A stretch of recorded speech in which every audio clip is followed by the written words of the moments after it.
Story 1. The Phantom Hitchhiker near Donner Pass. There's something about 3 a.m. on an empty freeway that strips you down to your instincts.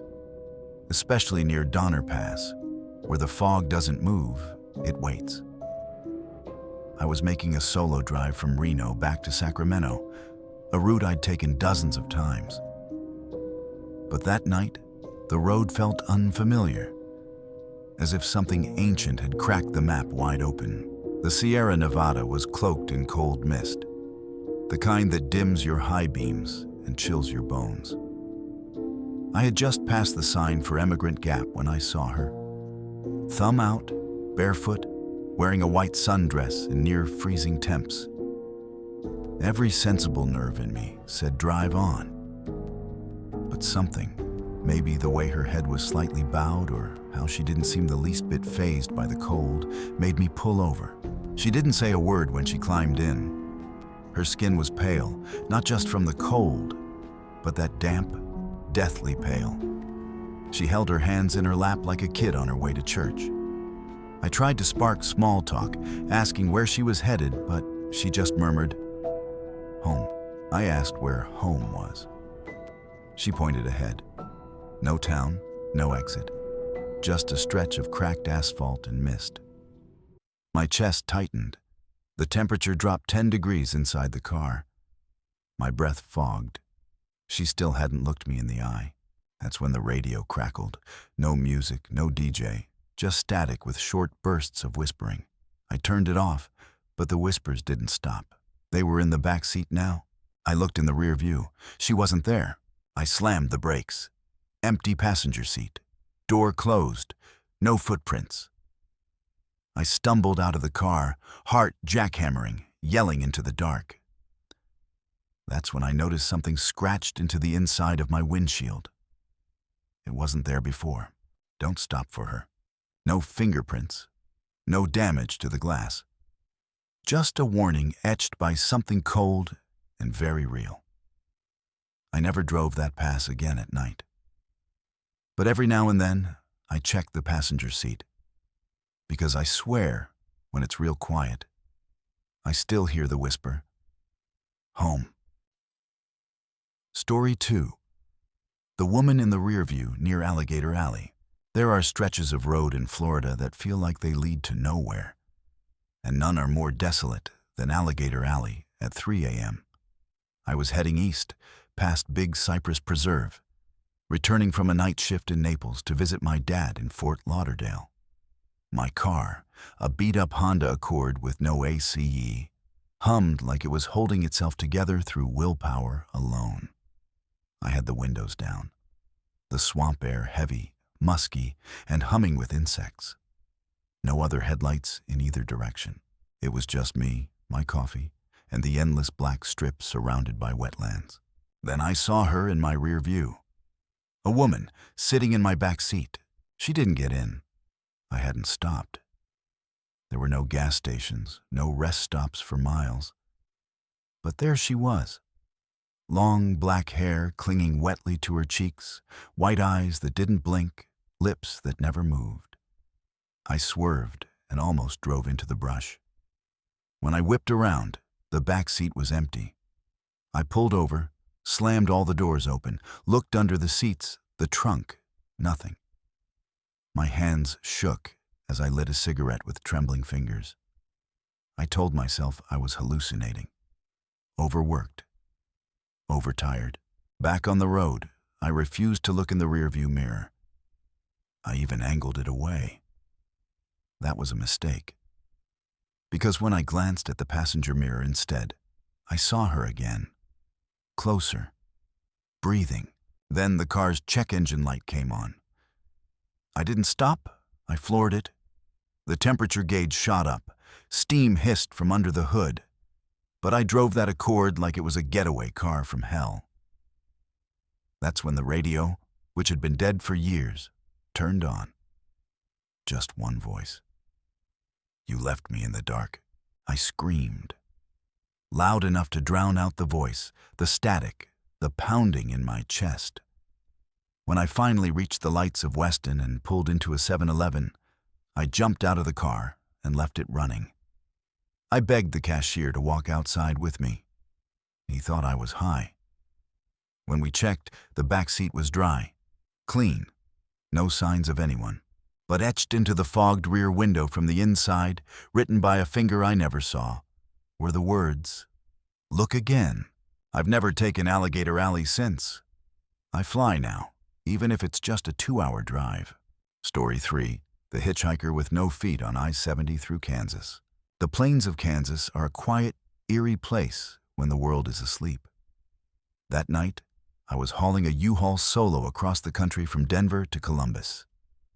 I'd gotten a late start, and by 3 a.m., I was just outside of Hays, Kansas, on I-70, where the road is flat, straight, and surrounded by nothing but blackness and wheat fields swaying like restless waves. There was no traffic for miles, just the hum of the engine, the dry clatter of bugs against the windshield, and the occasional rustle of wind against the truck's siding. That's when I saw the man walking along the shoulder, shirtless, in jeans, thumb out, no shoes, no feet. I slammed the brakes. Not because I wanted to pick him up, but because I didn't trust my eyes. I looked in the side mirror and saw him standing there, dead still, arms at his sides. Then, without walking, he was 10 feet closer. That's when I realized he wasn't standing. He was hovering, just an inch off the pavement. I floored it. As the truck roared forward, I glanced into the mirror again, and the man was now sprinting alongside the U-Haul. But his feet never touched the ground. His body stayed rigid, arms locked by his side, expression blank, like a wax figure animated by something unholy. I pressed harder on the gas.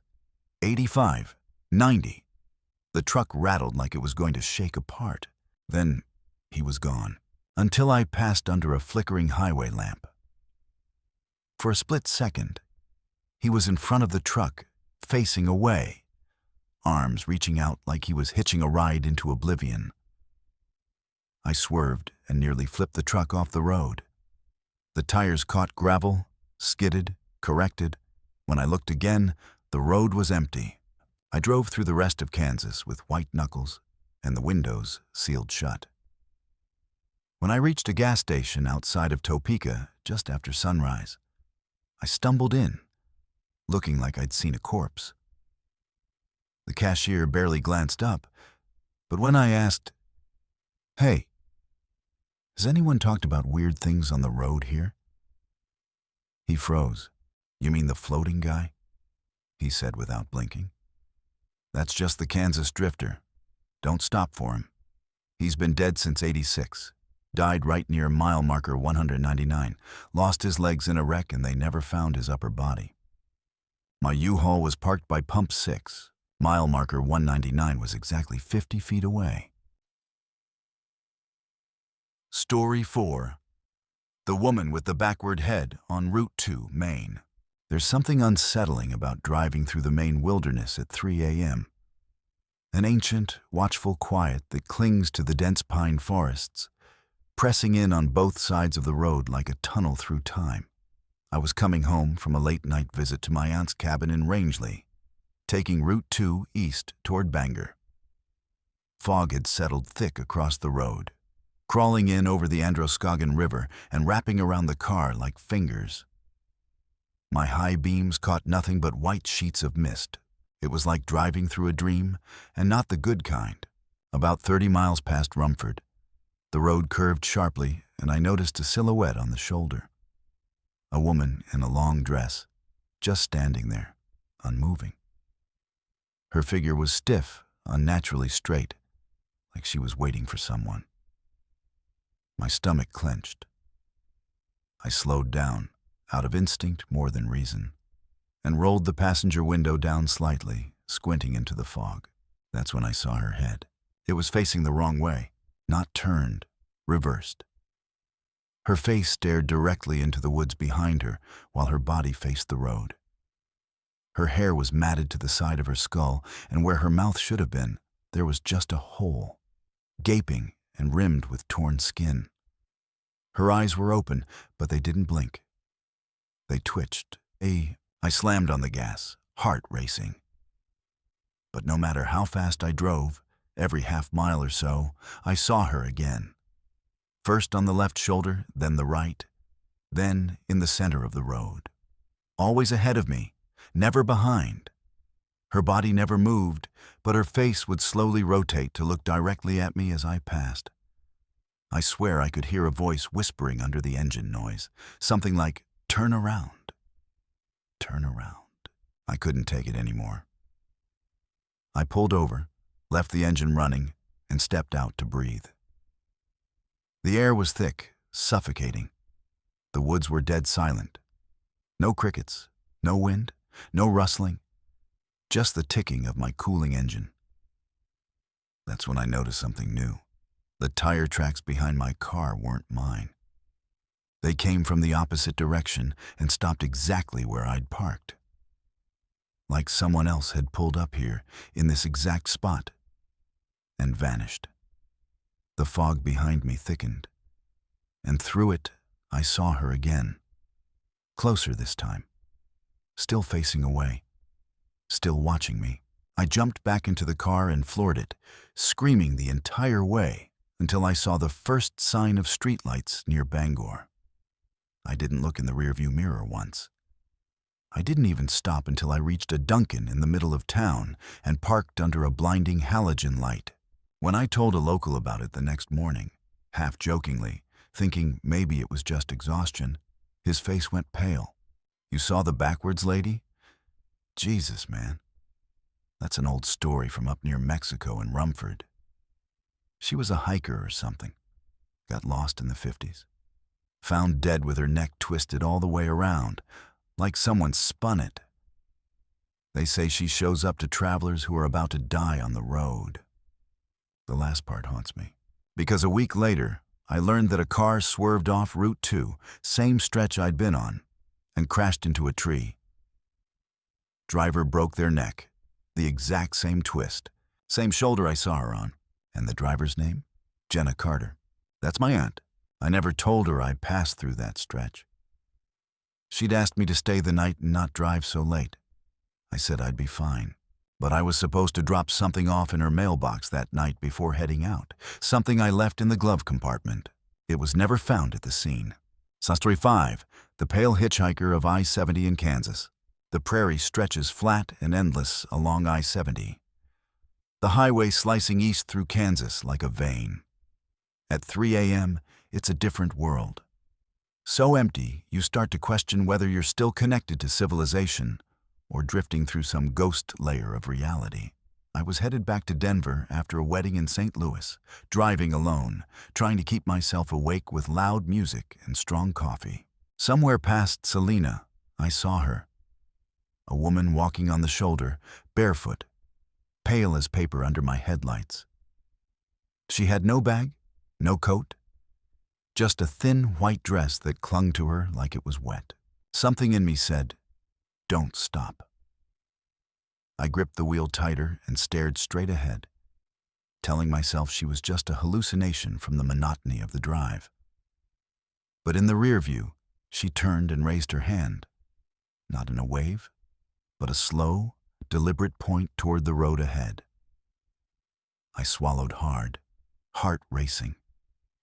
And then I blinked, and she was gone. A few miles later, my low tire pressure light came on. I pulled over, frustrated, and got out with a flashlight to check.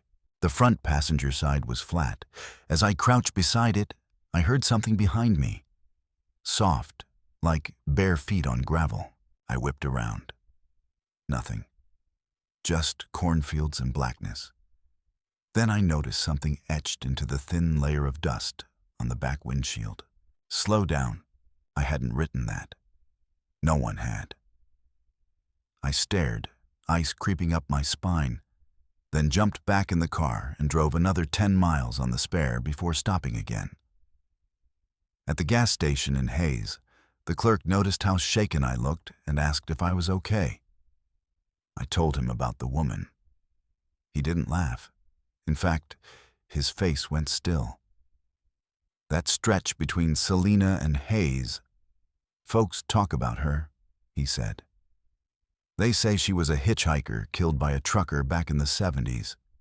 Guy buried her in a drainage ditch, but her body was never recovered. She's been seen walking that stretch ever since. Always barefoot, always pointing. I didn't sleep that night. And when I got back to Denver, I took the car in for a new tire. The mechanic pulled me aside. "You hit something sharp, metal, like a broken blade," he said. "But it's weird. The damage is only on the inside wall of the tire." I've never driven that highway again. But sometimes, when the weather's cold and the highway's quiet, I swear I see her again, standing at the edge of the road in my dreams, pointing. Just pointing.